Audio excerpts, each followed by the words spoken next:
Dream hut on the rock. There is a large boom. Then there is a large crash.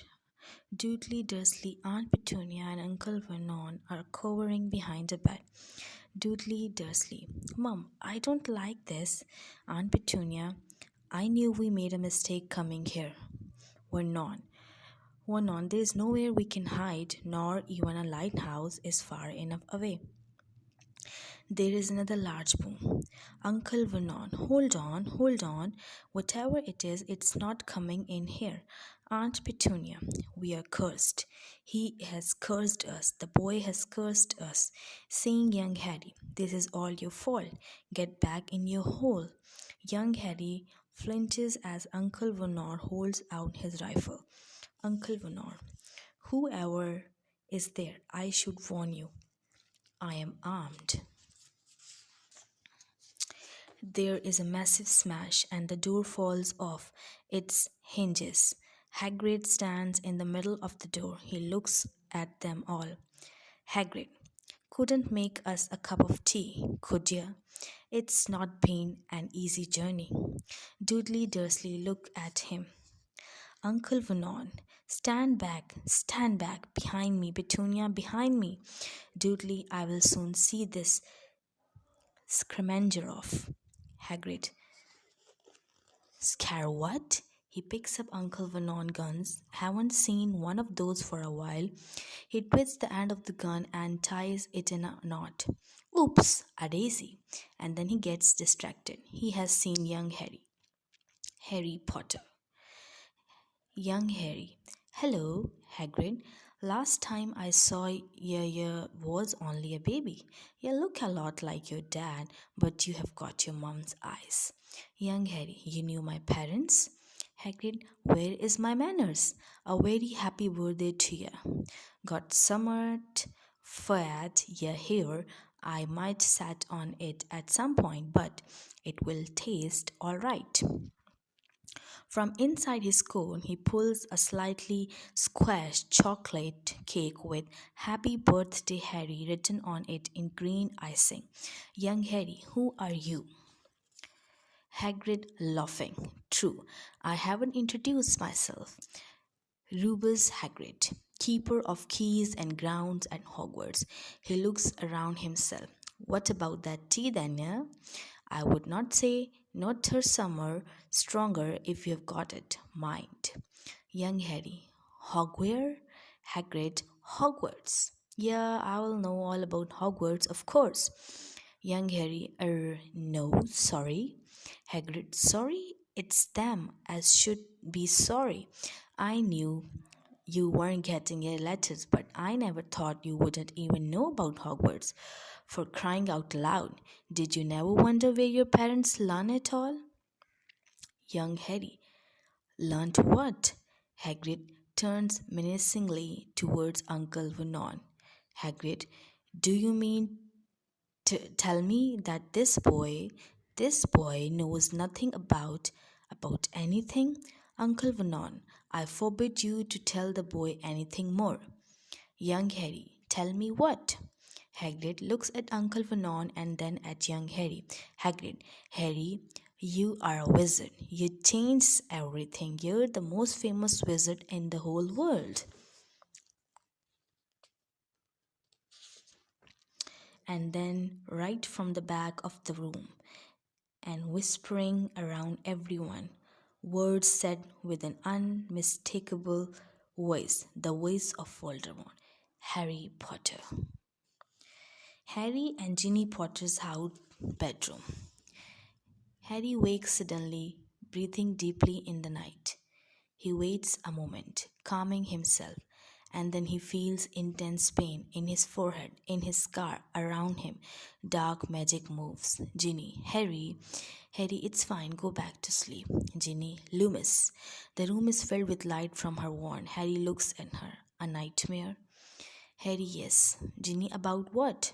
Harry, the Dursleys. Well, it started there, then it became something else.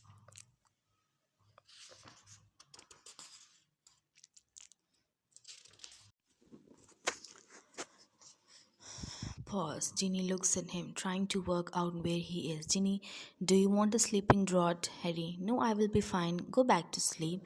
Ginny, you don't seem fine. Harry says nothing. Seeing his agitation, it can't have been easy with Emma's Diggory. Harry, the anger I can cope with. The fact he's right is harder. Amos lost his son because of me. Ginny, that doesn't seem particularly fair on you, Harry, and there's nothing I can say. Nothing I can say to anyone unless it's the wrong thing, of course. Ginny knows what, or rather who, he's referring to. Ginny, so that's what's upsetting you. The night before Hogwarts, it's never a good night. If you don't want to go, giving Al the blanket, it was a nice try. Harry, it went pretty badly wrong from there. I said some things, Ginny. Ginny, I heard. Harry, and you're still talking to me? Ginny, because I know that when the time is right, you will say sorry, that you didn't mean it, that what you said concealed other things. You can be honest with him, Harry. That's all he needs. Harry, I just wish he was more like James or Lily. Ginny dryly. Yeah, maybe don't be that honest. Harry, no, I wouldn't change a thing about him, but I can understand them. And Ginny, Albus is different, and isn't that a good thing? And he can tell, when you are putting on your Harry Potter front. He wants to see the real you. Harry, the truth is a beautiful and terrible thing, and should therefore be treated with great caution. Ginny looks at him surprised. Dumbledore, Ginny, a strange thing to say to a child. Harry, not when you believe that child will have to die to save the world. Harry gasps again and does all he can not to touch his forehead. Ginny, Harry, what's wrong? Harry, fine, I am fine. I hear you. I will try to be. Ginny, does your scar hurt? Harry, no, I am fine. Now knocks that and let's get some sleep. Ginny, Harry, how long has it been since your scar hurt?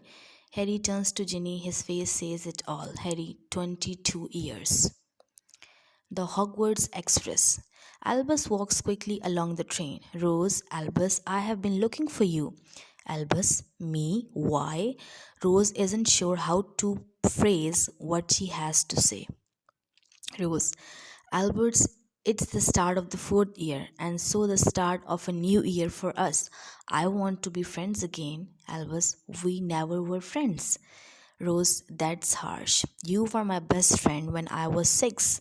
Albus, that was a long time ago. He makes to walk away. She pulls him into an empty compartment. Rose, have you heard the rumor? Big ministry read a few days ago. Your dad apparently was incredibly brave. Albus, how do you always know about these things and I don't? Rose, apparently the visit they raided, Theodore I think, had all sorts of artifacts that broke all sorts of laws, including, and this has got them all gooey, an illegal time turner and quite a superior one at that. Albus looks at Rose, everything falling into place. Albus, a time turner? My dad found a time turner? Rose, shh, yes, I know, great, right? Albus, you're sure? Rose, entirely. Albus, now I have to find Scorpius. He walks down the train, Rose follows, still determined to say her piece. Rose, Albus. Albus turns decisively. Albus, who has told you that? You have to talk to me. Rose sprung. Okay, maybe your mom owled my dad, but only because she is worried about you, and I just think, Albus, leave me alone, Rose. Scorpius is sitting in his usual compartment. Albus enters, first Rose tailing him. Scorpius, Albus, oh hello Rose, what do you smell of?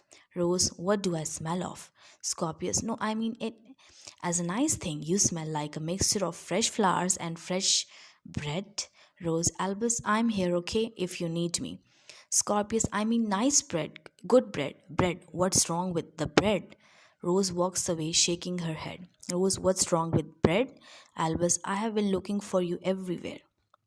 Scorpius. And now you have found me. Tada! I was hardly hiding. You know how I like to get on early, stops people staring, shouting, writing sons of Voldemort on my trunk. That one never gets old. She really doesn't like me, does she? Albus hugs his friend with fierceness. They hold for a second. Scorpius is surprised by this. Oh, hello. Okay, hello. Have we hugged before? Do we hug? The two boys awkwardly dislocate. Albus, just a slightly weird 24 hours. Scorpius, what's happened in them? Albus, I will explain later. We have to get off this train. There is the sound of whistles from off. The train starts moving. Scorpius, too late. The train is moving. Hogwarts, ahoy. Albus, then we have to get off a moving train. Trolley wait. Anything from the trolley, dears? Albus opens a window and makes to climb out. Scorpius, a moving magical train. Trolley witch, pumpkin pasty, cauldron cake, Scorpius, Albus Severus Potter. Get that strange look out of your eyes. Albus, first question. What do you know about the Triwizard Tournament?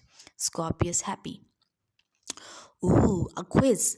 Three schools pick three champions to compete in three tasks for one cup. What's that got to do with anything? Albus, you really are an enormous geek, you know that? Scorpius, yeah, huh. Albus, second question. Why has the Triwizard tournament not been run in over 20 years? Scorpius, the last competition included your dad and a boy called Cedric Diggory. They decided to win together, but the cup was a Portuguese, and they were transported to Voldemort. Cedric was killed. They cancelled the competition immediately after. Albus. Good. Third question.